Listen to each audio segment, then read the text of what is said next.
Good afternoon. Thank you. I hope for some of you who are very morally, passionately committed to gay marriage is the right thing to do, I can lay out for you some of the things that concern your fellow citizens about this momentous step that you're being asked to do.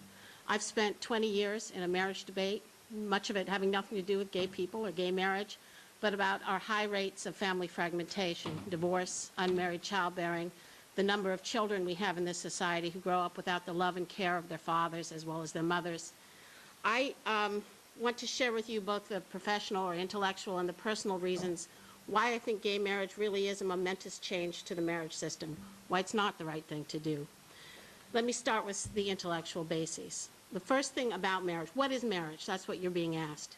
Marriage is a virtually universal social institution. It exists in virtually every known human society, and it always has had something to do with bringing together a man and a woman into a sexual union, not some other kind of union, where the rights and responsibilities towards each other and any children that their sexual union makes are publicly and not merely privately and personally defined. And I think you have to, the question raised by gay marriage is why?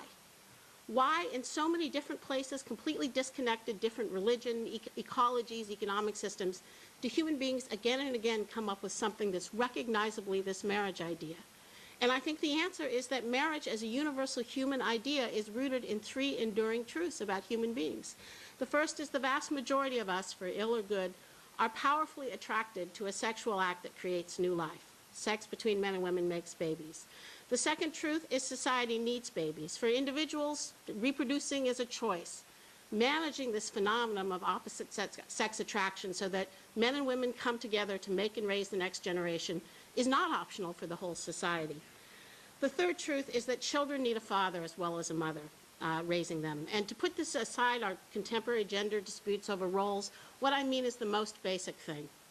When a child is born, there is bound to be a mother somewhere close by, all right? If we want fathers to be involved in raising their children and supporting the mothers of their children, there's a cultural process by which we teach the next generation of men and women that fathers have an obligation to children and their mothers. And the word for that is marriage. I could point you to, and probably other speakers will, to a mountain of social science evidence on family structures that have been well studied using nationally representative databases, which do not include same-sex couples. But I really want to say it's persuasive to me as that social science research is the voice of my own son. I came into this larger marriage debate as a result, right a couple of months after I was supposed to graduate from Yale.